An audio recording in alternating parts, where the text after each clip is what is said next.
MA final के 5th paper में हम लोग कौटिल्य अर्थशास्त्र अभी तक पढ़ रहे थे, जिसका हमने प्रथम अधिकरण पूरा कर लिया है। आज हम तीसरा अधिकरण स्टार्ट करेंगे।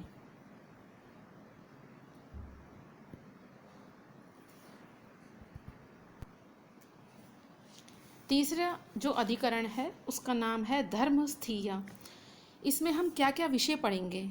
सबसे पहला है इसमें शर्त नामों का लेखन प्रकार, तत्संबंधी विवादों का निर्णय, अर्थात व्यवहार की स्थापना। यदि विवाद हो जाए किसी बात पर तो किस प्रकार का निर्णय किस विवाद के लिए ठीक होता है, किस प्रकार से निर्णय लेना चाहिए। उसके बाद विवाह संबंध, इसके अंतर्गत भी हम कई सारे टॉपिक पढ़ेंगे। धर्म विवाह, स्त्री का धन, स्त्री को पुनर्विवाह का अधिकार, पुरुष को पुनर्विवाह का अधिकार। फिर उसके बाद विवाह संबंध, उसके उपरांत विवाह संबंध।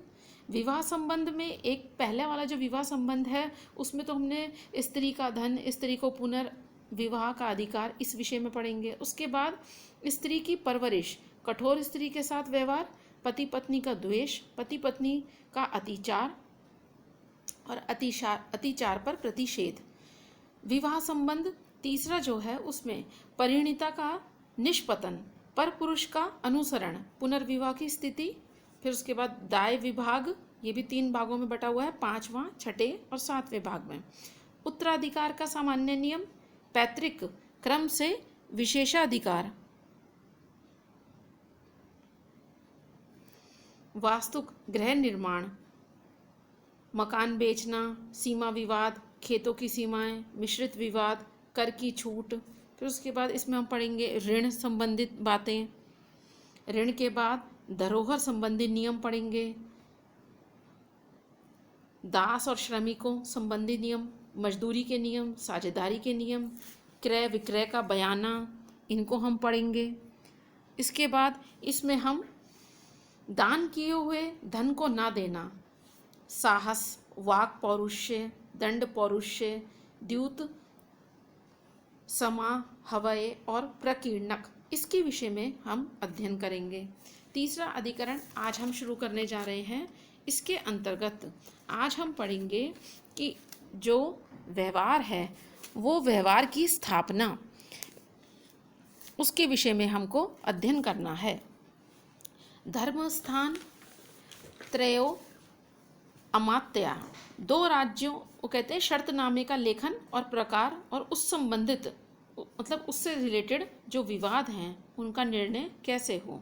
अब यहाँ पर वो बताए कि अलग अलग उनके लिए एक टर्म नियुक्त किए गए थे, मतलब उनके लिए अलग अलग संज्ञाएं परिभाषित की हुई थी। जैसे 2 राज्यों या गांवों की सीमा, उसको बोलते थे जनपद संधि, पर 10 गांवों का जो केंद्र था उसको बोलते थे संग्रहण।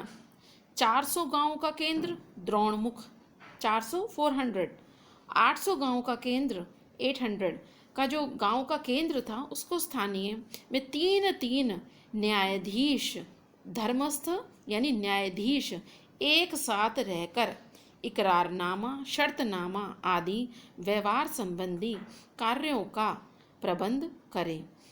धर्मस्था त्रयो अमात्या जनपद संधि संग्रहण द्रोणमुख स्थानीयेषु व्यवहारिकान अर्थान कुर्युः। उसके बाद वो कहते हैं नियम विरुद्ध जो शर्तनामे हैं उसके बारे में कहते हैं कि जो शर्तनामे न्याय के विरुद्ध घोषित जिनको किया जाए वो कौन कौन से हैं। उसमें वो कहते हैं जो छिपकर किया जाए, जो कैसे किया जाए, तिरोहित, छिपकर किया जाए, और अंतःगार घर के अंदर, और नक्तम यानी कि रात को, अरण्य यानी कि जंगल, इसके बाद छल कपट और एकांत में किए गए जो भी शर्तनामे हैं वो नियम के, न्याय के विरुद्ध होते हैं।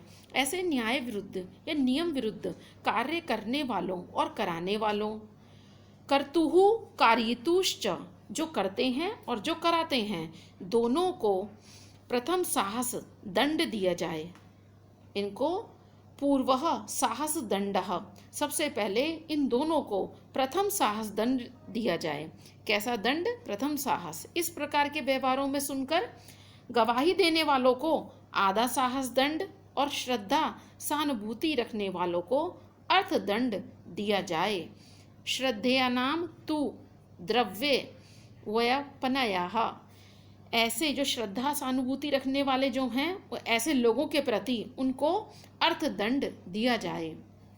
उसके बाद और क्या आगे कहते हैं कि परोक्षेण, जिस व्यवहार को गुप्त रूप से, सामने नहीं गुप्त रूप से किसी दूसरे ने सुन लिया, जिस व्यवहार को गुप्त रूप से किसी ने सुन लिया और जिसको नियम विरुद्ध साबित नहीं किया जा सकता, ये नहीं बताया जा सकता कि ये नियमों के विरुद्ध है, ऐसा व्यवहार यदि छिपकर भी किया गया हो तो उसको गैर कानूनी किसी भी रूप में नहीं माना जाता, उसको गैर कानूनी रूप में स्वीकार नहीं किया जाता।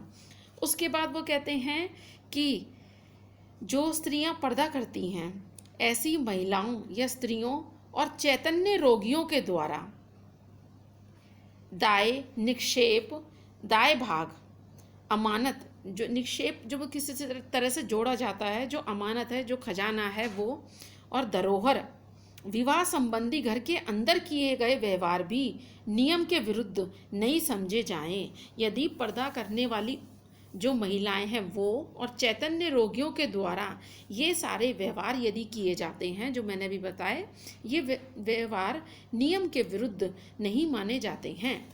फिर वो कहते हैं साहस अनुप्रवेश, साहस का मतलब डाका डालना, और अनुप्रवेश चोरी, कलह, किसी भी प्रकार का दुख झगड़ा, विवाह राज नियोग युक्ता, विवाह तथा सरकारी हुक्म, और रात के प्रथम पहर में पूर्व रात्र व्यवहारिणाम च रात्रिकृताः सिद्धयेयु, रात्रि के प्रथम पहर में यदि जो स्त्रियां हैं, जो वैश्य जो स्त्रियां हैं, उनके साथ इस प्रकार से कोई व्यवहार किया जाए तो उसको भी गैर कानूनी श्रेणी में नहीं माना जाता है। अब ये बात इन्होंने बताई कि क्या क्या चीज़ों को हम गैर कानूनी श्रेणी में मानते हैं और किस किस को नहीं मानते हैं। आगे भी उसका और व्याख्या की जा रही है, मतलब उसको और डिटेल में और बताया जा रहा है। उस प्रकार से वो कहते हैं कि जो कैसे हैं व्यापारी हैं और सार्थ व्रजाश्रम ग्वाले हैं और आश्रम वासी हैं, आश्रम में रहने वाले, शिकारी जो इधर से उधर भ्रमण करते हैं, चारण, और गुप्तचर जो इधर से उधर जाकर गुप्त रहस्यों का पता करते हैं, आदि जंगलों में रहने वाले घूमने वालों के द्वारा जंगल में किए गए व्यवहार भी हर प्रकार से वैध समझने चाहिए। कहने का मतलब इनके द्वारा जो भी कार्य किए जाते हैं, शिकारी हो गया, आश्रम में जो निवास करते हैं वो हैं, ग्वाले हैं, व्यापारी हैं, गुप्तचर हैं, ये जंगलों में इधर से उधर विचरण करते हैं, तो इनके कार्यों को, इनके व्यवहारों को वैध समझा जाए। इसी प्रकार से गूढ़ा जीवेशु च उपधिकृता सिद्धयेयु, गुप्त रूप से जीविका चलाने वाले के द्वारा जो छल कपट संबंधी व्यवहार भी क्या है, नियम के अनुकूल होते हैं। चाहे भले ही वो छल कपट संबंधी व्यवहार करें, छल और कपट से संबंधित हैं उनके व्यवहार, परंतु वो गुप्त रूप से अपनी जीविका चलाते हैं इन्हीं के माध्यम से, इसलिए इनके व्यवहार भी नियम के अनुकूल होते हैं, गलत नहीं होते हैं। मिथा समवाय, मिथ बोलते हैं एकांत को, आपसी समझौते से एकांत में किए गए व्यवहार भी नियमों के अनुकूल बताए गए हैं।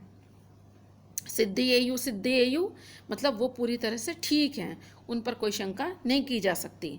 इसी प्रकार से विशेष परिस्थितियों के अतिरिक्त स्वीकार किए गए सभी व्यवहार गैर कानूनी अतो अन्यथा ना सिद्धयेयु, विशेष परिस्थितियों को यदि छोड़ दिया जाए तो सभी व्यवहार गैर कानूनी समझे जाएं।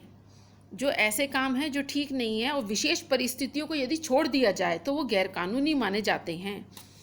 फिर वो कहते हैं अपाश्रय, अपाश्रय जिसका कोई आश्रय नहीं है, यानी कि निराश्रित व्यक्ति जिसका पिता जीवित हो और जिसका पुत्र जीवित हो। पितृमता पुत्रेण पित्रा पुत्रवता, ऐसे इनके व्यवहार जो हैं वो बिरादरी से, और भी आगे बताते हैं कि निष्कुलेन भ्रात्रा, बिरादरी से बहिष्कृत जो भ्राता, इसे हम बोलते हैं भाई को, बिरादरी से जो बाहर निकाल दिया गया ऐसा भाई, जिसकी संपत्ति का बंटवारा ना हुआ हो, जिस स्त्री का पति या पुत्र जीवित हो, जिसकी संपत्ति का बंटवारा नहीं हुआ हो, जिस स्त्री का पति या पुत्र जीवित हो, और क्या क्या चीज़ें बताते हैं, पुत्रवत्या च स्त्रेया, दास अहित काभ्याम, वो कहते हैं दास और नाबालिग, बहुत बूढ़ा, जो कि कैसा है, बहुत ज़्यादा वृद्ध है, समाज में निंदित, सन्यासी, प्रवजित यानी कि जो सन्यासी हैं वो, लूले लंगड़े, किसी प्रकार से अंगों का विकार हो, अंग ना होना, और बीमार, जो बीमार लोग हैं ऐसे व्यक्तियों द्वारा किए गए व्यवहार भी हर प्रकार से जायज़ नहीं समझे जाएं, परंतु इनको वैधता की श्रेणी में माना जाता है। हालांकि वैसे देखा जाए तो ये सब व्यवहार ठीक नहीं है, परंतु इनको भी वैध के रूप में स्वीकार किया जाता है। इनमें किसी प्रकार में इन व्यवहारों को गलत दृष्टिकोण से नहीं देखा जाता है। तत्रापि क्रोधी, दुखी, अब यहाँ पर ये और एग्जाम्पल बताते हैं, कहते क्रुद्ध, जो क्रोधी है, नार्तेन, मत यानी कि मतवाला, उन्मत्त और पागल आदि व्यक्तियों के द्वारा किए गए व्यवहार भी वैधानिक नहीं समझे जाएं। जो भी व्यक्ति इस प्रकार के व्यवहार करते हैं या सुने, उन्हें जो पहले दंड बताया है उसी प्रकार का दंड जो निर्धारित है वो दंड देना चाहिए, ये उनके लिए ज़रूरी है।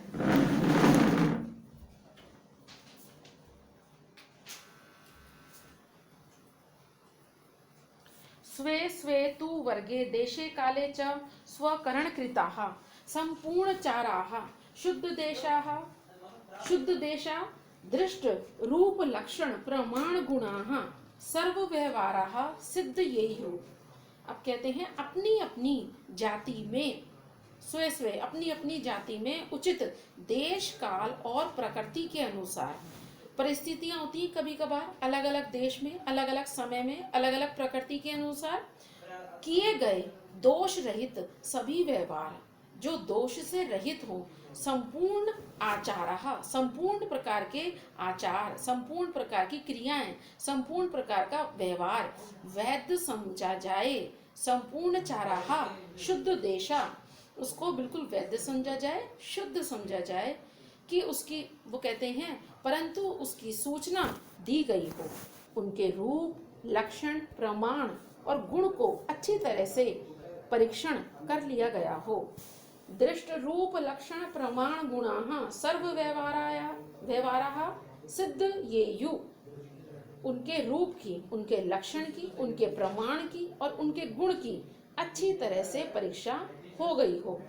अब इसके आगे भी और भी है कि किस किस प्रकार का जो विवाद है उसको, या किस किस प्रकार का जो व्यवहार है उसको हम विवादों के अंतर मानते हैं। विवादों का निर्णय कैसे होगा, यदि इस प्रकार का व्यवहार है तो वो विवादों के अंतर्गत आता है, और उसका निर्णय किस प्रकार से होना चाहिए, इसके आगे का हम अब अगली कक्षा में अध्ययन करेंगे।